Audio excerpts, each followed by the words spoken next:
প্রিয় মোল্লাহাটবাসী, এই মোল্লাহাটের মাটি আমাদের অত্যন্ত স্মৃতিকাতর একটি জায়গা।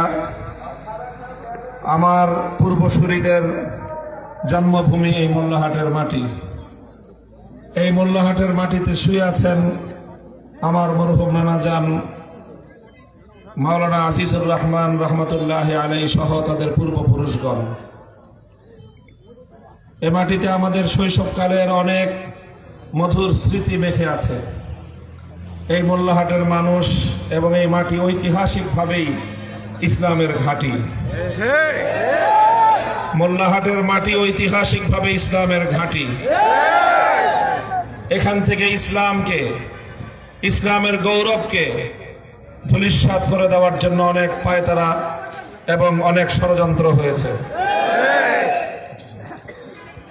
মোল্লাহাটের মাটি যেভাবে ইসলামের ঘাঁটি ছিল, যারা এখানে ইসলামকে দুর্বল করার অপতৎপরতা চালিয়েছে, ষড়যন্ত্র চালিয়েছে, আমরা তাদেরকে বলতে চাই, তোমরা তোমাদের ষড়যন্ত্রের পথ থেকে ফিরে আসো।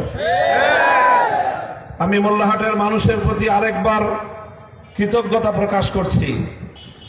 জালিম শেখ হাসিনার ষড়যন্ত্র, চক্রান্ত এবং গোটা রাষ্ট্রযন্ত্রকে ব্যবহার করে আমি ব্যক্তি মামুনুল হককে দমন করার জন্য যখন ষড়যন্ত্র চালিয়েছিল,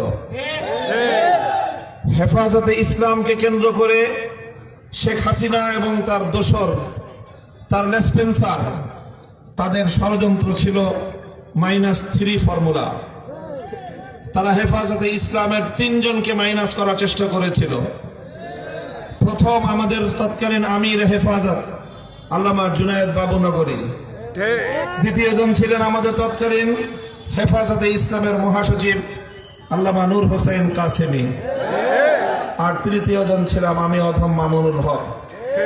আমার 2 পূর্বপুরুষ হেফাজতে ইসলামের সেই সময়ের মহাসচিব নূর হোসেন কাসেমি এবং হেফাজতে ইসলামের আমির আল্লামা জুনায়েদ বাবু নগরী রহমতুল্লাহ আলাইকে ষড়যন্ত্রমূলকভাবে রাষ্ট্রীয় কুটিল ষড়যন্ত্রের মাধ্যমে তাদেরকে হত্যা করা হয়েছে বলে আমরা আশঙ্কা করি। আমি আজ মোল্লাহাটের এই মাটি থেকে বর্তমান অন্তর্বর্তীকালীন সরকারের কাছে স্পষ্ট দাবি তুলতে চাই, আল্লামা নূর হোসেন কাসেমি এবং জুনায়েদ বাবু নগরী রাহিমাহুমাল্লাহ, এই 2 মহান ব্যক্তিত্বকে কিভাবে জালিম সরকার, ফ্যাসিবাদী সরকার নিজেদের পথের কাঁটা মনে করে পথ থেকে সরিয়ে দেওয়ার জন্য দূরভিসন্ধি এঁটেছিল, তদন্তপূর্বক তার প্রকৃত দোষীদেরকে, বিশেষ করে গোয়েন্দা সংস্থার যে সকল কর্মকর্তা কর্মচারীরা এই ষড়যন্ত্রগুলোর সঙ্গে জড়িত ছিল, তাদের মুখোশ উন্মোচন করে বিচারের কাঠগড়ায় দাঁড় করানোর দাবি জানাচ্ছি। তাদের 2 জনকে হত্যা করে আমাকে জনগণ থেকে বিচ্ছিন্ন করার এক ভয়াবহ ষড়যন্ত্রের ফাঁদ পেতেছিল তারা।